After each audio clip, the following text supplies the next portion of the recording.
다음은 제가 어제 그 단체 카톡방에다 그 문제를 냈지 않습니까? 여기에서 말하는 당신은 누구를 가리키는 걸까요? 라고 이렇게 문제를 냈습니다. 당신은 라틴어로 번역된 몇 권의 플라톤주의 철학서적을 어떤 사람을 통해 내게 허락하셨습니다. 나는 이 책을 통하여 나 자신 안으로 들어가라는 권고를 받고 당신의 인도하심을 따라 내 영혼 안으로 깊숙이 들어가게 되었습니다. 이것이 누구의 책입니까? 고백록은 어거스틴의 책입니다. 어거스틴의 고백록에 이렇게 어거스틴이 얘기를 합니다. 여기에 당신은 누굽니까? 네, 하나님. 하나님이 어거스틴에게 라틴어로 번역된 철학서적을 허락하셨답니다. 그리고 그 철학서적을 통해서 어떻게 됐냐면은 하나님의 인도하심을 통해서 영혼 깊이 들어가게 되었답니다. 이게 과연 하나님이 철학을 좋아하시나? 다음은 제가 이거는 어제 이제 잠깐 이렇게 생각해 보시라고 올려드린 거고, 그다음에 이 어거스틴의 교리가 어디에서 생성되었는지, 그 원천이 무엇인지 나중에 이제 그것이 결국은 철학입니다. 네. 신플라톤주의, 스토아 철학. 그래서 예정론이라는 것도 그 스토아 철학의 운명론에서 들어온 것입니다. 그리고 신플라톤주의에서 시작된 겁니다. 그래서 피터 브라운 아우구스티누스, 가장 유명한 그 아우구스티누스 어거스틴의 전기 작가입니다. 그러니까 이 피터 브라운의 책을 제가 왜 인용하고 좋아하냐면은 이 피터 브라운은 어느 특정 시각에 매여 있는 신학자가 아닙니다. 장로교 사람들은 어거스틴을 상당히 미화시키고 왜곡시켜 놓습니다. 하지만은 이 피터 브라운은 장로교 사람도 아니고 그냥 역사학자입니다. 그는 그 책에서 이렇게 얘기를 하죠. 첫눈의 고백록을 판정하는 것은 쉬운 일이다. 그것은 명백히 신플라톤적인 철학자의 작품이다. 회심한 그리스도인의 작품이다라는 말이 나와야 되는데, 그죠? 이것은 어떤 신학적인 편견도 없이 있는 그대로 어거스틴을 바라본 사람의 그 사실, 객관적인 평가, 글이라는 것이죠. 그래서 그 하나님께 드려진 어거스틴의 회심의 그 여정을 그렸다고 알려진 이 고백록 자체가 무슨 작품이라고요? 네, 신플라톤주의적인 철학자의 작품, 철학자. 그리스도인의 작품이라고 표현하지 않습니다. 가령 고백록은 하느님에 대한 기도 형태로 쓰였는데 이는 종교 철학의 오랜 전통에 기초한 일반적인 방식이었다. 플라톤주의자들의 하나님은 알려지지 않은 하느님이고, 그러니까 플라톤주의자들의 하나님과 그리스도인의 하나님을 구분하고 있는 겁니다. 무슨 의미인지 아시죠? 네. 그러니까 어거스틴이 얘기하고 있는 이 어거스틴이 철학자지 않습니까? 신플라톤 철학자. 그러니까 이 플라톤주의자들의 하나님은 알려지지 않는 하나님이고 인간의 마음을 초월했기에 철학자는 완전히 그에게 자신을 의탁함으로써만 그에 대한 지식을 늘릴 수 있다. 따라서 철학적 탐구는 기도 행위를 얼마나 집중적으로 잘 하느냐와 거의 일치하게 된다. 뭐와 같다는 거예요? 철학적 탐구는 성도들이 하는 기도와 비슷한 거다. 얼마나 집중해서 그것을 탐구하느냐에 따라서 설득력 있지 않습니까? 어떤 사람이 깊은 그 철학적 사유를 하기 위해서는 어떻게 해야 됩니까? 마음속으로 물음을 이어가고 깊이 끝없이 질문을 해가면서 논증을 이어가야 되는 것이죠. 고백록이 어떻게 쓰여졌다고요? 네, 그런 철학적 탐구를 통해서 쓰여졌다고 이제 얘기를 하죠. 그다음에 피터 브라운이 또 다른 데서 이렇게 얘기합니다. 아우구스티누스는 늘 아브라함과 이삭과 야곱의 하나님과 철학자들의 하나님을 결합시키려고 했다. 고백록은 다른 어떤 책보다 위대한 예술적 기법으로 이 결합을 보여준다. 아브라함과 이삭과 야곱의 하나님과 뭐를 결합한다고요? 철학의 하나님. 이것이 제 말입니까? 이 우리나라에서 신학을 공부하고 칼빈주의 혹은 어거스틴주의, 그다음에 이런 거에 대해서 배우는 사람들은 반드시 피터 브라운의 책을 읽어야 합니다. 왜냐하면은 그렇지 않은 왜곡된 그 어거스틴에 대한 작품들을 읽잖아요. 어거스틴은 이 철학적인 모든 것들이 다 배제되고 전부 다 뭘로 승화되냐? 신앙으로 승화시킵니다. 어거스틴의 그 깊은 신앙심으로 고백록을 쓴 것 같이. 어거스틴의 교리는 전부 다 어디서 나왔냐? 철학에서 나왔습니다. 그래서 그 이전과 그러니까 어거스틴의 이후에 기독교가 왜 중세라고 불립니까? 어거스틴은 모든 잘못된 신학을 확립시킨 로마 카톨릭의 신학의 아버지거든요. 그것이 로마 카톨릭의 국한이 되었다면 얼마나 좋았겠습니까? 그런데 불행히도 문제는 무엇이냐면은 그 사상들이 어디에 흘러 들어와 있습니까? 예, 우리 개혁교회, 개신교회에 들어와서 그것들이 정통신학이라는 이름으로 뿌리를 내리고 이런 신학들을 비판하고 부정하고 거부하는 사람들을 뭐로 만드느냐?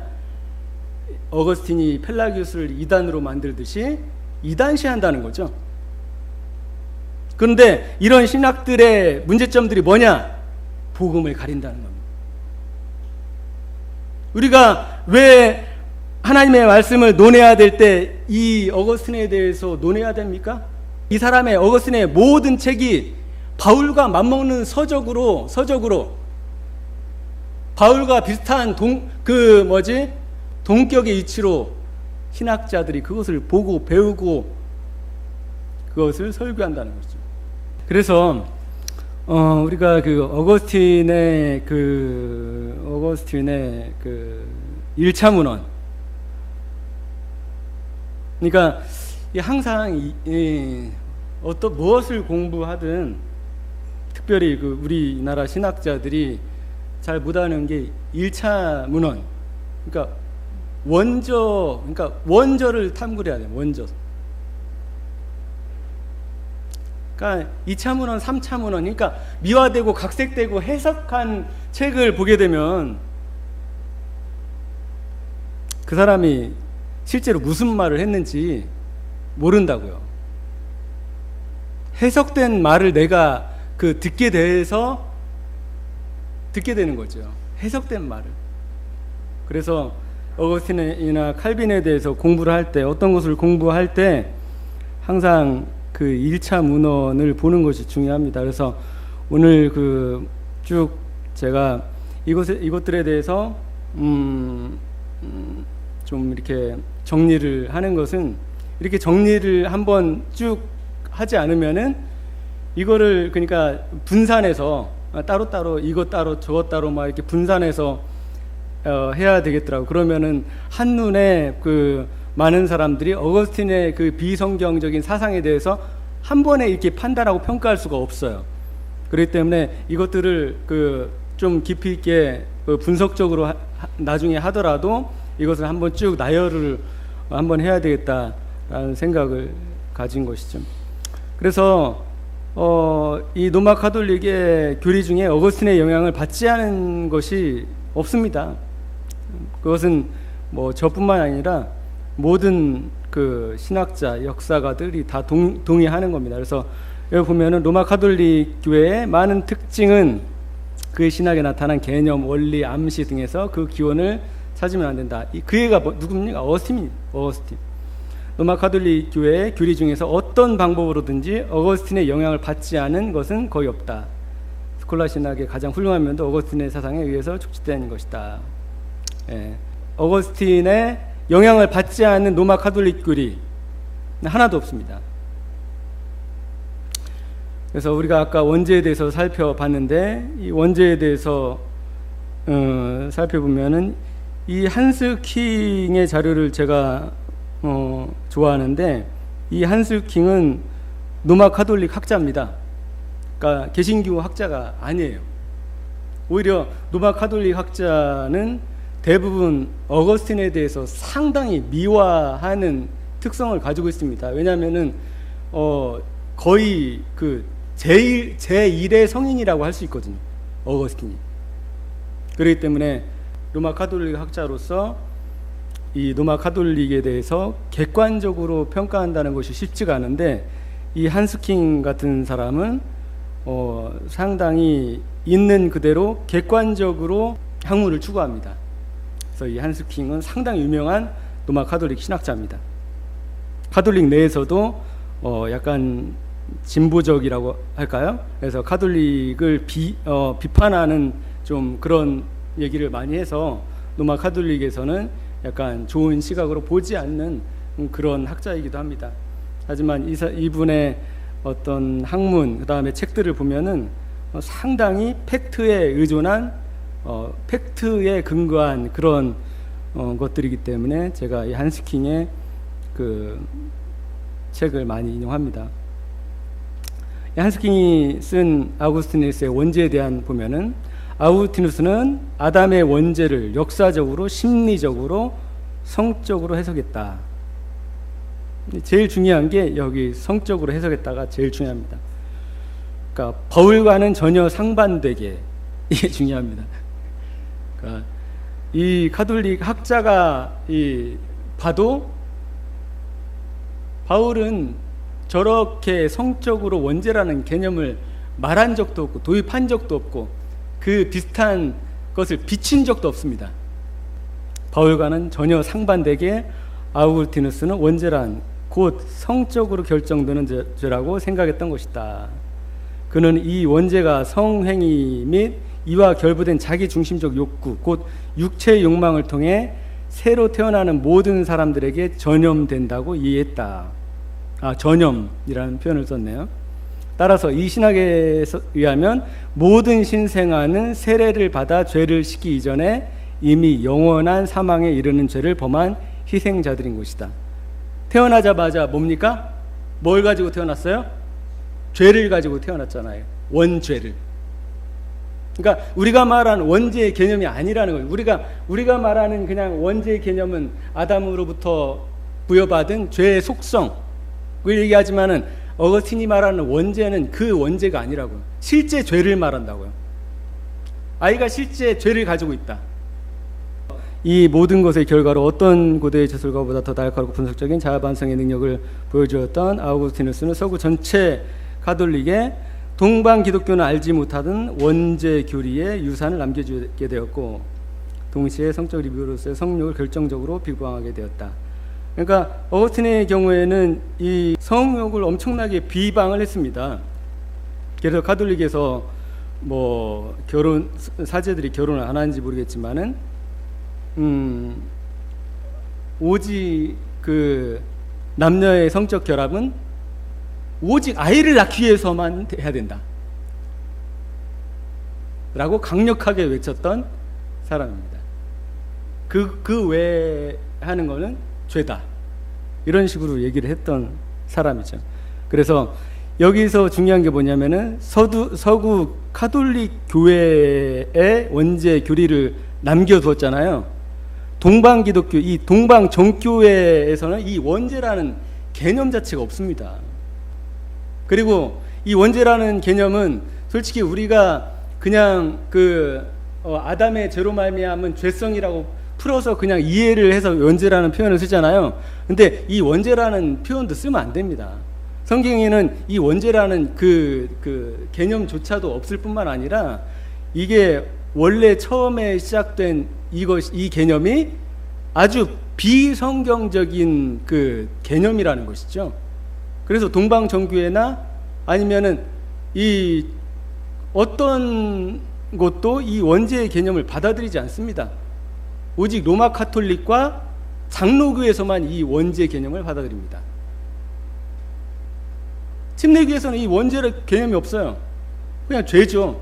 인간이 왜 죽냐? 죄를 범했기 때문에. 죄를 범하는 것은 무슨 죄예요? 실제 죄를 범하는 것이죠. 실제 죄. 의식을 가지고, 자유 의지를 통해 죄를 짓는 것을 실제 그 죄라고 얘기를 하는 거지, 원죄. 그러니까 우리가 생각하는 원죄가 아니다. 어거스틴이 얘기하는 원죄는, 그리고 칼빈이 말하는 원죄는 우리가 이해하는 그 원죄가 아니다 라고 이해하시면 될 것 같습니다. 다음은 아우구스티누스는 원죄에 대해서는 한마디도 하지 않았던 바울로와는 달리, 또 나오네요. 아까는 바울과는 완전히 상반되게라는 표현을 썼죠. 여기서는 원죄에 대해서는 한마디도 하지 않았던 바울, 원죄의 전달을 성행위와 또 그것과 관련된 육적 욕구로 결부시켰다. 아우구스티누스는 성을 욕한데 인간 본성 가운데 있는 것으로 보았다. 사실 어떤 신학자가 이런 문제에 관해 아우구스티누스보다 더 잘 이해하고 할 수 있을까? 고대 어떤 문사도 아우구스티누스만큼 분석적 자기 성찰을 지니지 못했다. 그러나 이러한 해결 시도로부터 또 하나의 문제가 생겨났다. 다음은 이중 예정에 대해서. 그러면 하나님이 인간 안에 온갖 선한 것이 생겨나도록 하는 분이시라면, 그렇다면 은총과 자유의 관계는 어찌해야 하는가? 그러니까 어거스틴이 주장하는 게 뭐였냐면은, 인간 칼빈주의에서 배웠을 겁니다. 인간의 전적 타락, 그 다음에 전적 무능력. 그래서 인간은 이 손 까딱 할 수 없습니다. 이 순종을 내가 하려고 하면 그 순종을 누가 줘야 되는지 아십니까? 하나님이 주셔야 됩니다. 그래서 나는 뭐예요? 아무것도 아닙니다. 인간의 전적 타락, 전적 무능력한 존재입니다. 그래서 하나님이, 그래서 창세 전부터 우리의 모든 행동, 죄를 행할지 선을 행할지 모든 것을 하나님이 이미 다 결정을 해놓으신 거죠.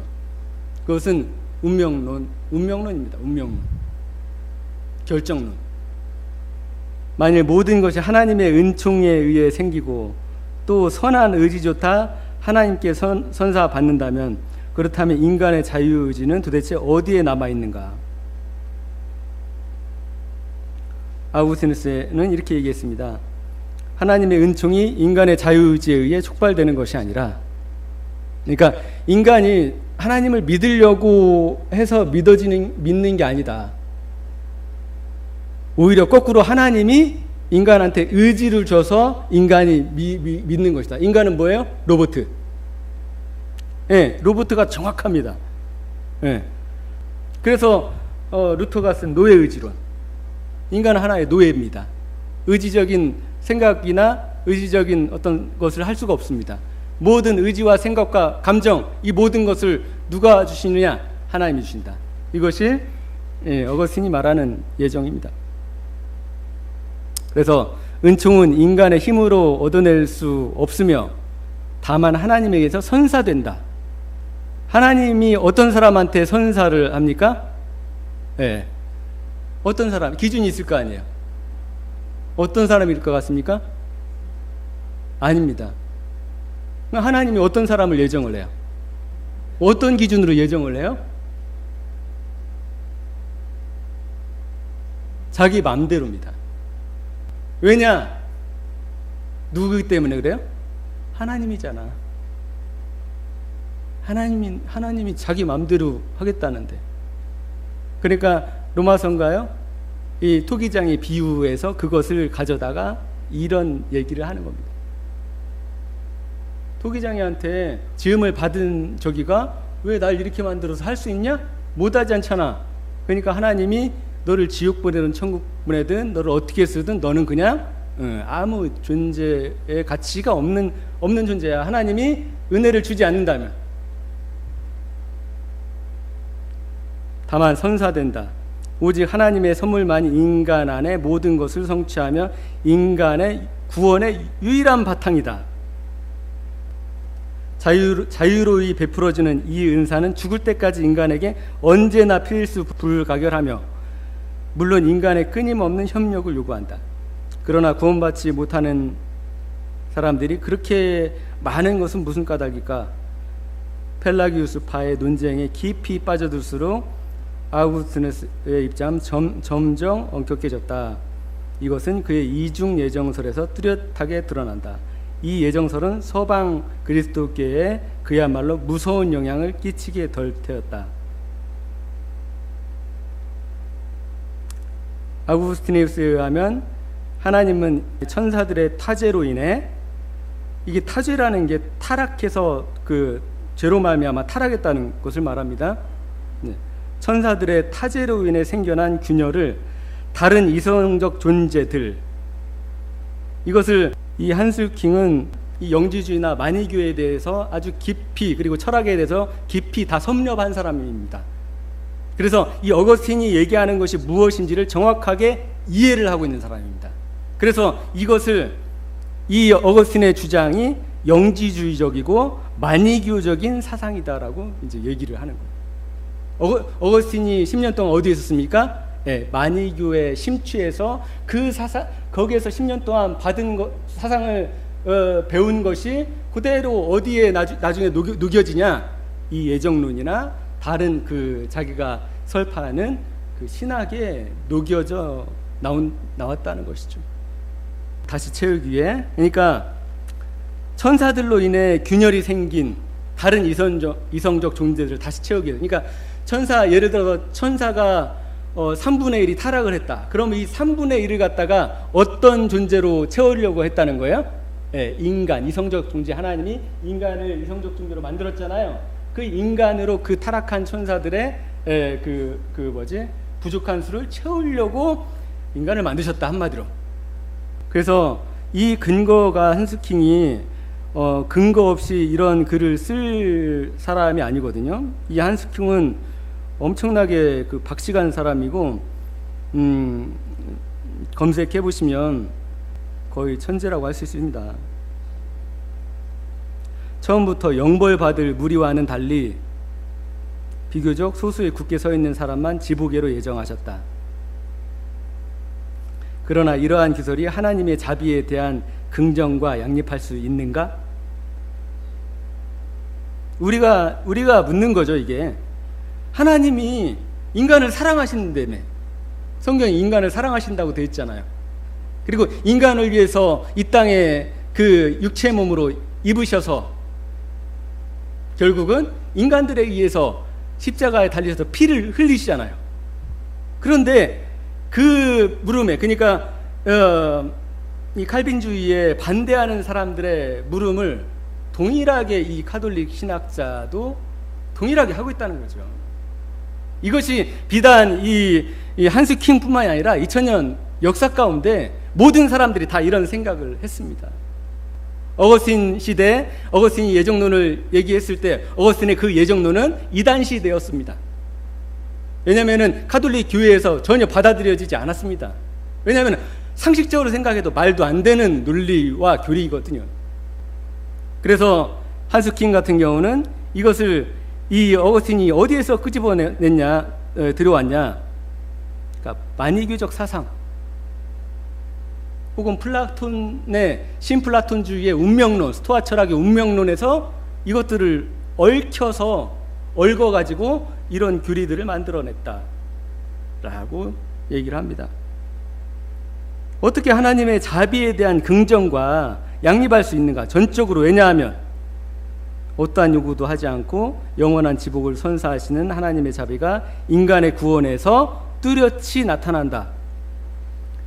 하나님의 구원이, 성경을 보면은 이 영원한 지복, 이 사람이 이제 하느님이라는 표현을 쓰고 영원한 지복 이런 표현을 쓰잖아요. 이런 것들은 다 이 사람이 가톨릭 신학자이기 때문에 이런 용어를 쓰는 겁니다.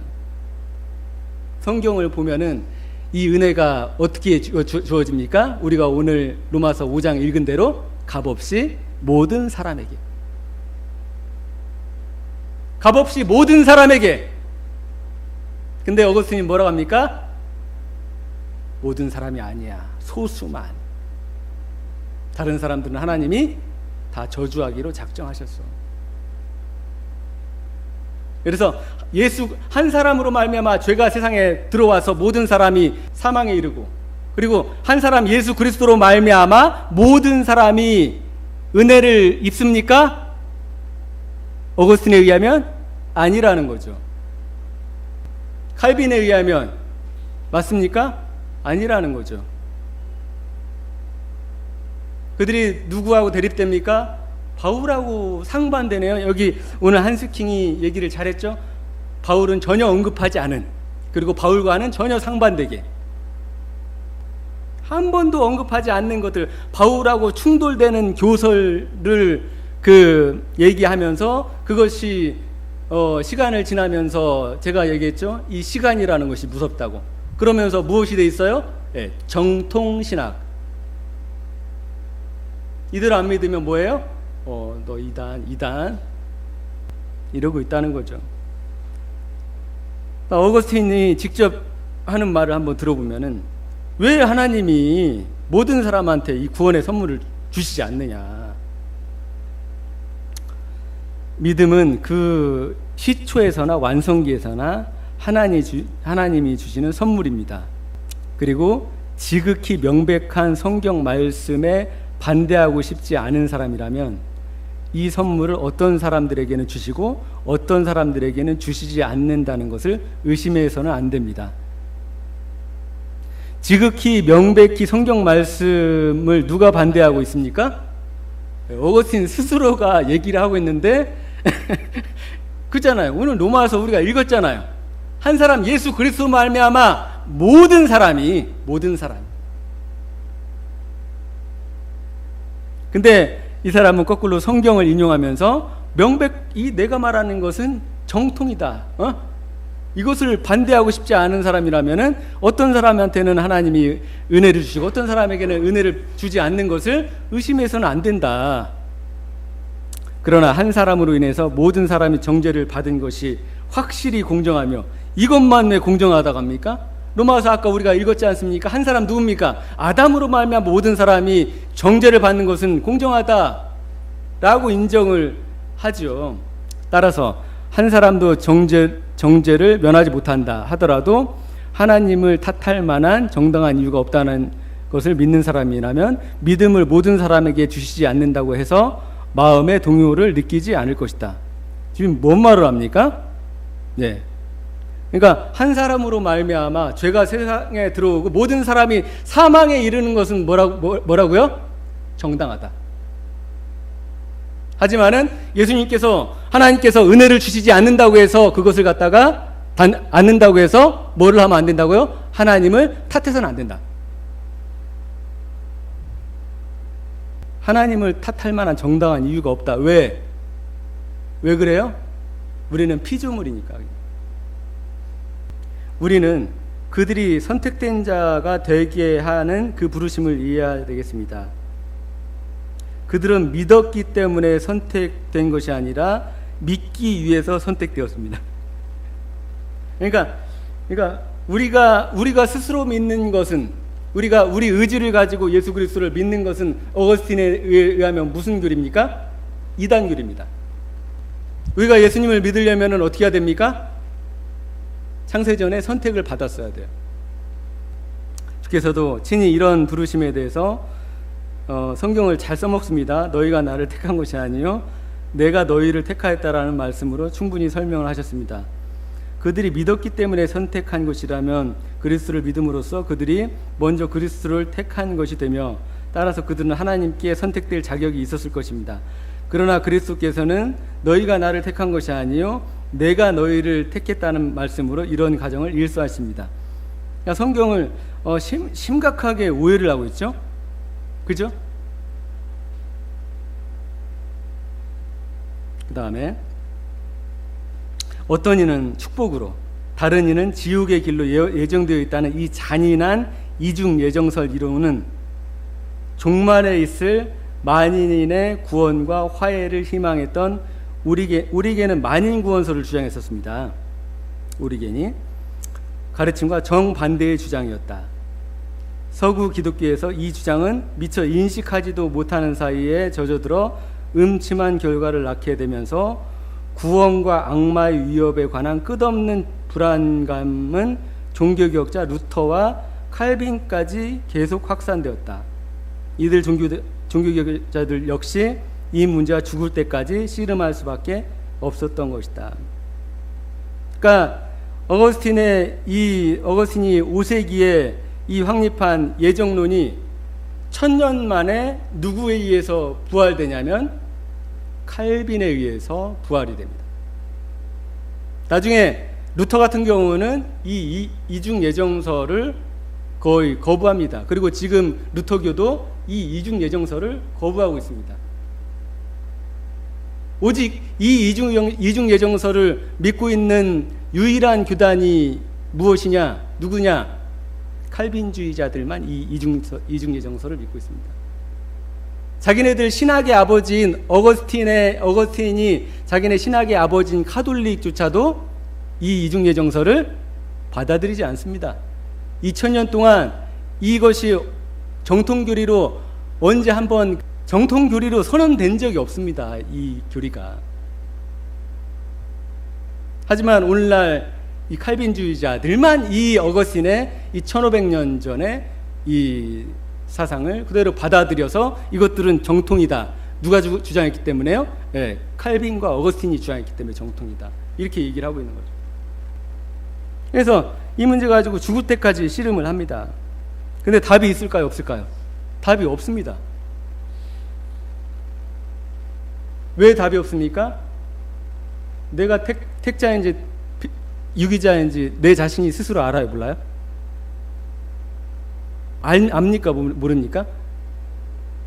그것은 뭘로 드러나냐? 행위를 통해서만 알 수 있기 때문에 이 사람들은 행위를 강조합니다. 그래서 하나님께 대한 순종, 열심, 교회 생활, 그리고 하나님께 대한 복종, 십계명에 대한 복종, 이 모든 것들로 그것들이 택자인지 택자가 아닌지를 판단하게 됩니다. 그리고 이중 예정을 반대한다. 무조건 뭐예요? 유기자. 이중 예정을 반대한다. 그러면 무조건 유기자예요. 그 사람들은. 보면 그가 중시한 것은 인간의 자기 책임과 실천적 행위였다. 이건 펠라기우스를 얘기합니다. 물론 펠라기우스도 모든 사람에게 하나님의 은총이 필수 불가결하다는 것을 인정했다. 그러나 그는 은총을 어떤 외적인 것으로, 아무튼 아우구누스트처럼 인간 내면에서 작용하는 힘으로 이해하지 않고 일종의 연료 비슷하게 이해했다.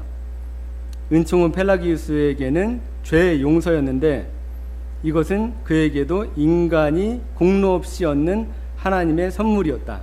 그러니까 펠라기우스가 자유의지를 얘기했다고 해서 그 인간이 스스로 그 의에 이를 수 있다, 천국에 갈 수 있다, 예수 그리스도의 공로 없이, 이렇게 얘기를 했다고 많은 사람들이, 많은 칼빈주의자들이 그런 식으로 몰아가지만은 실제로 펠라기우스가 그렇게 바보가 아니었습니다.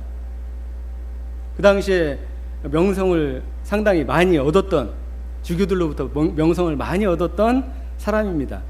오늘날 이 칼빈주의자들이 인간의 자유의지를 강조하는 펠라기우스, 알미니안주의, 웨슬리안주의를 전부 다 이단식으로 몰려고 펠라기우스는 스스로 구원을 받을 수 있다고 했다, 이런 식으로 이제 몰아가는 거죠.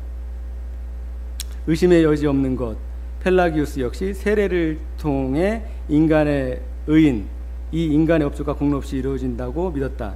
그러니까 이 당시에 문제가 뭐였었냐면, 어거스틴도 마찬가지고 암브로시스도 마찬가지고 펠라기우스도 마찬가지고 그 시대에 살고 있던 거의 4세기 중후반에 살고 있던 사람들이 모두 다 뭐를 믿고 있었습니까?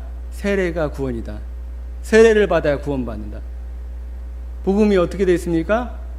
복음이 사라지고 없어졌습니다. 솔직히 세례를 통한 인간의 구원을 이루는 거, 그 다음에 죄사함을 받는 거, 의를 이루는 거, 이것은 오늘날 말하면 무엇이라고 하냐면 그냥 바로 이단 소리 나옵니다. 이단이네, 행위구원자. 사람이 믿음으로 말미암아 구원을 받는 거지 세례를 통해서 구원을 받는다고? 이단 그냥 나옵니다. 그러나 일단 그리스도인이 되었으면 자유의지의 칼을 들고 자신의 행위를 통해 구원의 길을 헤쳐나가야 한다. 구약 성서의 계명들과 그리스도의 모범을 따라 이것이 펠라기우스의 주요 관심사였다. 그러니까 펠라기우스는 하나님께서 인간에게 주신 그 명령들을 적극적으로 실천해야 된다.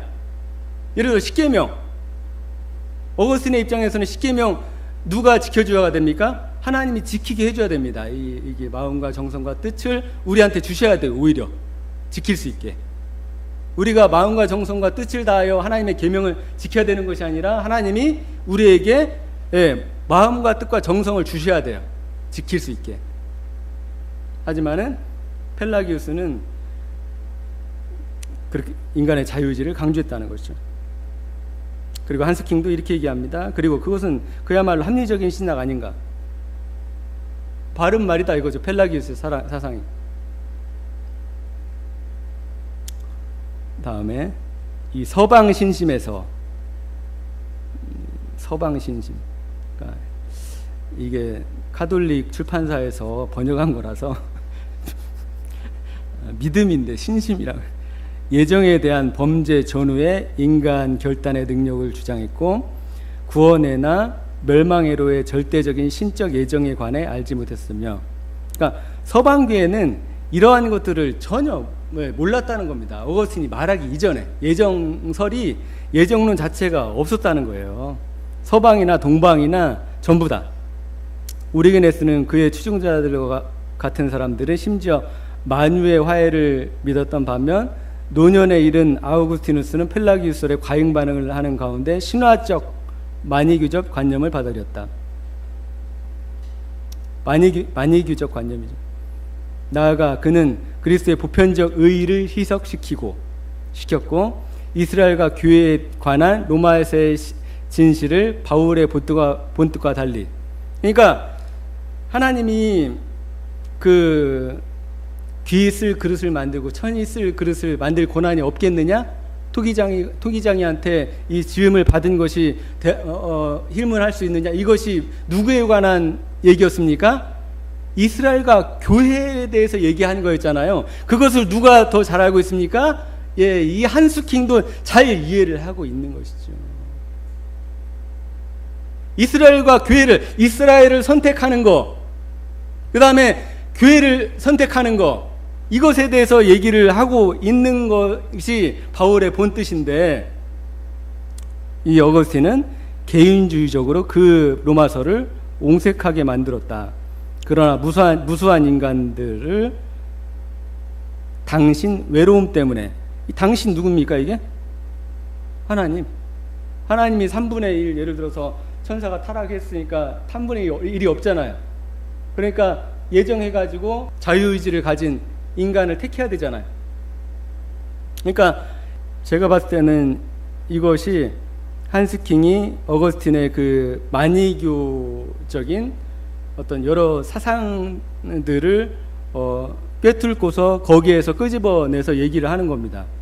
그래서 이 문헌에 대해서 한스킹이 왜 이렇게 타락된 천사의 어떤 그 결함을 인간의 예정으로 메꾸려고 했는지에 대해서 얘기를 하는지에 대해서는 좀 더 찾아봐야 될 것 같습니다. 그래서 당신 외로움 때문에, 하나님이 외로움 때문에 처음부터 영원한 저주로 예정하셨다는 하나님은 도대체 어떤 하나님인가? 제가 할 말을 그대로 하고 있습니다. 아우구스티누스의 동시대인인 비잔틴의 크리소스톰은, 그러니까 아우구스티누스하고 동시대 사람입니다. 네. 어거스틴은 칼타고에서 히포에서, 그러니까 북아프리카에서 그 사역을 했고요. 이 요한 크리스토스는 콘스탄티노플의 주기였습니다. 대주기였습니다. 그러니까 크리소스톰은 어린아이가 죄 없다고 단호하게 강조했었다. 그 당시에. 같은 시대에. 그것은 그의 공동체에 어린아이들이 마법에 의해 죽임을 당하고 그들의 영혼이 마귀에 들릴 수 있다고 믿는 사람들이 있기 때문이었다. 아이들에 대해서 엄마들이 걱정을 되게 많이 했나 봐요. 그래서 이 요한 크리스토스톰이 아이들은 죄가 없다고 이렇게 강조를 했다는 거죠. 아이들은 죄가 없어요. 네. 어쨌든 아우구스티누스는 서방교회의 악마 공포에도 적지 않은 영향을 끼쳤다. 그의 예정설은 이미 르뱅의 빈첸치우스가 어디서나 언제나 누구나 믿는다는 카톨릭의 원칙과 상충되는, 이게 빈첸치우스라는 사람은 어거스틴보다 한 40-50년 늦게 활동했던 사람입니다. 이 사람도 이단에 대한 그 저서를 많이 남기고 유명한 원칙을 하나 세웠습니다. 아주 이 카톨릭에서는 상당히 유명한 원칙이라고 합니다. 그것이 무엇이냐면은 이단인지 아닌지 판단하는 그 근거를 무엇으로 됐냐면은 어디서나 언제나 누구나 믿고 있는 것을 믿어야 된다. 그렇지 않은 것은 이단이다 라고 얘기를 하면서 뭐를 배척했다고 하냐면은 이 생경한 예정서를 배척했고, 그래서 사실 중세교회도 전적으로 받아들이지 않았으나, 그러니까 언제까지 받아들이지 않았다고요? 예, 루터와 칼빈, 특히 칼빈에 의해서 이 교리가 그 무덤에서 다시 파헤쳐져서 부활하기까지 받아들여지지 않았습니다. 마틴 루터에 이르기까지 많은 사람들에게 구령에 대한 양심의 불안을 안겼다. 왜냐? 인간이 믿음으로 말미암아 구원을 확신하는 게 아니라 뭐에 의존해야 돼요? 하나님이 제발 나 예정했어야 되는데. 그래서 뭐 해봐야지 아는 구원이 됩니까? 죽어봐야 아는 구원이 되는 거죠. 그잖아요. 내가 예정되었는지 안 되었는지 알 수 있어요, 없어요? 선생님? 없잖아요. 없으면 어떻게 됩니까? 최대한 이 세상에서 믿음 있는 대로 최대한 잘 행하고 잘 섬기고 열심을 다해서 하나님을 섬기고 그 다음에 어떻게 해봐야 돼요? 죽어봐야 아는 거죠. 근데 죽을 때까지 어떤 것에 시달립니까? 내가 선택됐을까? 안 됐으면 어떡하지? 그런 불안감에 항상 시달리게 됩니다. 이 예정론을 믿는 사람들은. 그래서 구원의 확신이라는 것을 거의 없습니다, 이 사람들한테는. 그래서 칼빈주의로 시작됐던 이 미국이 왜 지금 이 알미니안주의를 표방하는 침례교회와 감리교회가 80%를 차지하고 있습니까? 어거스틴의 이런 사상들이 성경에 기초해 있지 않다는 것이죠. 그리고 인간의 영혼 구원에 전혀 도움이 안 된다는 것이죠. 사람이 어떻게 구원을 받느냐? 침례교도들, 그다음에 감리교도들은 예수 그리스도를 믿음으로 말미암아 당신이 구원의 확신을 가지십시오. 하나님의 말씀을 붙드십시오. 하나님은 당신을 버리지 않습니다. 그리스도 안에 있으면은 누구도 그 구원을 뺏어가고 앗아갈 수 없습니다. 구원의 확신을 100% 심어줍니다. 왜냐하면 그 구원의 근거가 예수 그리스도의 구속, 그 다음에 피, 하나님의 구속사역이기 때문에 확실한 거잖아요. 이 세상, 이 우주 만물이 끝장날지라도 하나님의 그 구원의 그 보증은 영원하다고요. 하나님이 맹세하고 보증하신 구원이라고요. 그렇기 때문에 침례교들, 그 다음에 웨슬리안들, 감리교들, 이런 사람들이 복음의 열정과 열의를 가지고 많은 사람들을 구원하고 복음을 전하는데 열정을 다 바쳤죠. 그렇기 때문에 지금 미국에 이 침례교회와 이 웨슬리안들이 많은 겁니다. 개중에 칼빈주의를 믿는 사람들이 있다 할지라도 칼빈주의에서 아주 예를 들어서 제한 속죄 이런 거 있지 않습니까? 이런 것들을 빼고 받아들이든가 합니다. 제한 속죄가 뭡니까? 하나님이 선택된 자들만을 위해서 피를 흘리셨어, 이거죠. 칼빈주의를 받아들여도 선별해서 받아들인다고. 그래서 이 빈첸치우스, 이 사람이 이제 그 이단에 관련된 책을 쓰면서 이런 이제 이단, 거짓된 이단을 구별하는 이 방법들을 이렇게 얘기를 했다는 거죠. 어느 곳에서나 언제나 모든 사람에 의해서 받아들여지지 않는 것은 뭐라고요? 이단이다. 결국은 무엇이 이단이라고 한스킹은 얘기를 하고 있는 겁니까? 예, 어거스틴의 예정설은 이단이다. 그 당시 이단 사상이었다. 중세 시대 때 전혀 받아들이지 않았었다. 지금도 로마 가톨릭은 받아들이지 않습니다. 개신교보다 똑똑한 사람들이죠. 물론 어거스틴의 세례 속죄를 받아들여 가지고 엉뚱한 짓을 하고 있지만, 아무튼 되게 많습니다. 되게 많은데, 아무튼 어거스틴이 그 철학을 통해서 들여온 이 비성경적인 교리들이 우리 한국 땅을 지배하고 있는 것이죠. 그래서 다음 1시간 정도 더 하면은 다 마무리를 할 것 같습니다. 이 책을 정리한 거 읽는 것만 해도 한 1시간은 걸릴 것 같아요. 그냥 읽는 것만 들어도.